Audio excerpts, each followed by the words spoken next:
logic, maniac, lawful. I'm going to go ahead and get into those gauntlets, the builds that I'm making for them, the heroes that I'm using with them. Let's just get into it.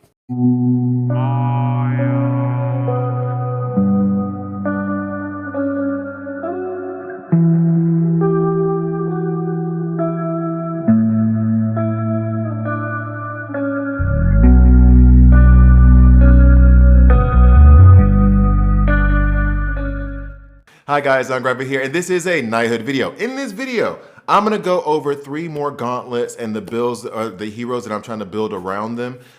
In the last video, I went over the heroes that I was using for the Holy, the Rebel, and Champion gauntlet. So now I'm gonna go ahead and give you what I'm working on now, and actually, we'll start off with something that I'm not very happy about. So, in this build right now, what I would love to do. Now, if you guys saw the previous video, you guys know that my Champions gauntlet is the best gauntlet that I have, or the one that I put the most resources into, because that gauntlet, when you wear it, if you take damage, it gives you rage points. I felt like that was a very good thing to have going through like early and mid game PvP, or PvE. So I just kept like using it and using it and using it. Now I've gotten to the point of where I'm gonna have to be a little bit more careful. Before it was just take the best heroes you have, take the best gauntlet of the gauntlet that you think works best for you, level them up as high as possible, rank them up, stack up resources to build upon them. But now as I'm entering like the end game, or I've entered the end game already, I'm having to be a little bit more discerning about how I build heroes around gauntlets and how I build my armor overall. And to that end, I've started looking more in depth into the gauntlets. I've looked more in depth into the heroes. And the first thing that I have a problem with, Maniacal Gauntlet. I actually really like the Maniacal Gauntlet. This is my second most powerful gauntlet, and it helps with maniacal heroes. And it grants Spite, the Spite ability, which generates rage whenever you gain a negative status effect. I don't like gaining negative status effects, but it is what it is. It does happen. So, now the thing that's upsetting me about the Maniacal Gauntlet is it comes with what seems to be a very, very awesome hero, Vordry. And Vordry is actually farmable in, I want to say it's the guild shop. The guild merchant has Vordry shards that you can buy. Every week it restores, and I think you get like 50 of them or something like that for 300 guild accolade. In fact, let's just go ahead and go to it right now real quick. I'm not going to always go back around. So you go here, or you could also just go through the guild coliseum. Yeah. So there he is. I could get 50 shards of Vordry right now. I already have him at what, 5-star, and I need 195 to get him to 6, and then he'll be complete. So in any case, he is awesome. I really like him. So why do I only have him level 40? Well, that is because I was going to work on him. I really, really was. And I noticed a small problem. He is the only maniacal hero that I have that I give a damn about working on. So that means that if I build him and then put him with the Maniacal Gauntlet, then I'm just going to put some other rando next to him that won't benefit from the Maniacal Gauntlet. Now, in the overall scheme of things, if he's such a badass that I really want to have him that bad, sure, do it. It's fine. I'm being picky here. But then that means that for me, I took the resources that I was going to use to take him up to level 50, and I'm putting that into Lucan now, because I can pair Lucan with Gaber and the Rebel Gauntlet as I start to level up the Rebel Gauntlet. So all of the other heroes that I have that are maniacal are all like rare and common, and I'm not putting resources into them. So I think I might have one that's epic, but I'm waiting for the legendary and the unique. And well, anyway. So as we go through it, deals damage to enemies in the front row and then applies burn. This ability, I've run into it in PvP actually, and it was devastating. I was using it before in PvE and it was doing a great job. I liked it. It laid down burn, but I ran into one person who had, I guess, had Vordry leveled up in a Maniacal Gauntlet or whatever, and that ability wrecked. It was ridiculous. And then on Blood Magic Distributes, 20,000 damage across all enemies. You take 16% of total damage to your health. Not even to your armor, to your health. So it's hitting under the armor. I'm not a big fan of blood magic. It has put me in some bad situations when I've used it and didn't really like pay attention to that part of it. However, the wall of fire is pretty freaking awesome. So blood magic coupled with the fact that I don't really have anybody to run him with is why I'm not going to be working on him for the Maniacal Gauntlet. At least, I mean, I will, but I'm just not going to do it now. I'm putting Luke in, and he's a priority higher than Vordry, and I think is going to, there might be some other heroes that end up being higher priorities as well. So that's my disappointment right now, personally, with the Maniacal Gauntlet. So let's go ahead and go back into the next one, which would be my disappointment with the Lawful Gauntlet. Oh, man. Okay, so I just got the Lawful Gauntlet not too long ago. It's unique. Love it. And it grants the honor ability, which generates rage whenever you use any power. So when any of your heroes use their base powers or the rage power, then you get rage points. That's nice. We like it. It generates rage based off that. We like it. And so like the heroes that I was going to use it with, let's go ahead and get to my heroes. Garen. Garen was like one of the first heroes I got, at least the first legendary that I got. And he deals damage. He's absolutely incredible. I will start working on him to pair him along with the Lawful Gauntlet, but let's go ahead and get into his abilities. So his base hero attack deals under 4,000 and delays power of your current target. You love to see it. Now here's the thing. I feel like that hits harder than just the 4K. And that's at level 40. So when I get him up to level 50, it's going to do a lot of damage. And then he also distributes acid to all enemy, and 11K, but I mean, that's going to go up as I go to 50K, and deals acid on his AoE attack, his rage ability. Absolutely love it. It's one of the reasons why I love Geber as a unique hero. And why I use him, like I'm insistent upon using him, is I love acid. I love laying down acid. Poison more so, now that I've had actually done some research on it. But I do love that. Now, Garen, I wanted to run with, now I already have him level 50, and I did it because at the time I was using Titiana a lot, and I was like, I want to know if he's better. And at level 50, he did some good things. He did, but he's fallen off in terms of usefulness for me and the amount of use that I give to him. But restores armor or health on his base ability, and then gives you fury, which increases your damage by 35%. I do like that. Distributes damage across all enemies. Strong versus burn. His rage ability, I mean 27K, it's not too much. It's not great, really. But I would like to use the rage ability from Garen more anyway. So develop Garen, get him up to level 50, and then I will have like that team that I need for my Lawful Gauntlet. Then, moving on to the one that is actually done.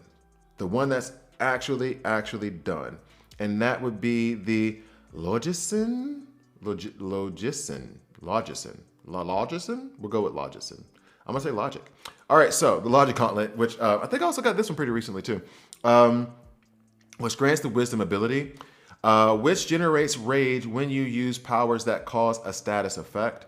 And this actually goes well with the hero, one of the heroes that I'm using with it, and it's a unique hero that I have. Let's go ahead and just go back into it. So the build that I actually have for Logic is this one. Well, we'll start with Camilla. I absolutely love Carmilla. The second I got her, that is when Titiana became no longer useful. And that is because on her powers, Innervating. I've never even heard that word before. Haze. Deals blah, blah, blah damage to enemies on the front row. That I did blah, blah, blah because restores your health or armor by the same amount. Now the Blood Moon event is going on. She's strong versus beast. So when I put her in that event and she gets to go first against those waves, I get so much healage off of that. It's nuts. So I absolutely love her for that reason. And then Vampire Bite deals damage, 5K damage to all enemies, restores your health, armor by the same amount. I absolutely love it. Now, here's the thing. Depending on the situation I'm in, where my armor is, where my health is, I'll use her rage ability or the hero that I like to pair her with, and that would be Mikazuki. All right, so I guess those Japanese lessons did pay off. Mikazuki, well, I say they paid off, and then somebody who speaks Japanese is just kind of like, oh my God, that's horrible. She does lay down a debuff, which would help us with that whole logical gauntlet getting more rage points, but deals damage to your current enemy and ignores armor. So the damage that she's doing actually ignores armor, on top of the fact that poison ignores armor and just attacks the health. Distributes 12k damage across all enemies and ignores armor. So here's the thing. That ability sounds good. However, if I look at Banyani, for example, and I do have him higher level, so, or I do have him higher stars. The problem with that is that, yeah, it ignores armor, but it also gives less damage. So Banyani, his high end, I think it's like 49,000. And so that's probably going to go through most armor in terms of PvE. And maybe not. I'm just saying. Like, it's doing more damage than the 12k. However, at the same time, now that I think about it, you'll end up having more armor than health. So maybe it is better, her rage ability is better than Banyani's because you're attacking the health directly. And so the armor doesn't matter that much. So even though it seems to be like 1/4 of what Banyani's damage is, she's doing that damage directly to the health. And the enemy you're going up against may have a massive armor bar. So maybe that is better. Jury's out on like which one I'm finding is better, but I will say this, I do like her more than Banyani. I think she's absolutely incredible. So, and then there is one other that I may work on. Let's go ahead and go down to her real quick, and then we can call that a video. Lanasa. Let's go with Lanasa. Have you noticed that all the logical heroes are female so far? What does that say? Ladies, y'all be right. So, powers. Scattershot deals and damage, because she's only at level 20 right now, to enemies in the back row. So is that all enemies in the back row? Which I'm not, I kind of like that. And then on the rage ability, deals damage to all enemies, chance to apply acid. Now, here's the thing. I'm going to work on her, but now that I read her kit again, I mean, I have poison with Mikazuki.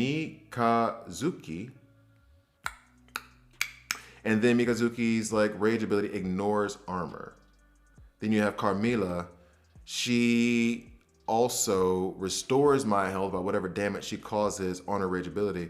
So Lanasa, she's going to drop really, really low on the priority list for me, because I would like the heals from Carmilla, and I like being able to ignore armor from Mikazuki. So she's still going to be really low, like in terms of even other heroes, because I don't think she's going to be able to provide anything like so much of a benefit that is worth me sitting down those other two. But in any case, so that is where I stand right now.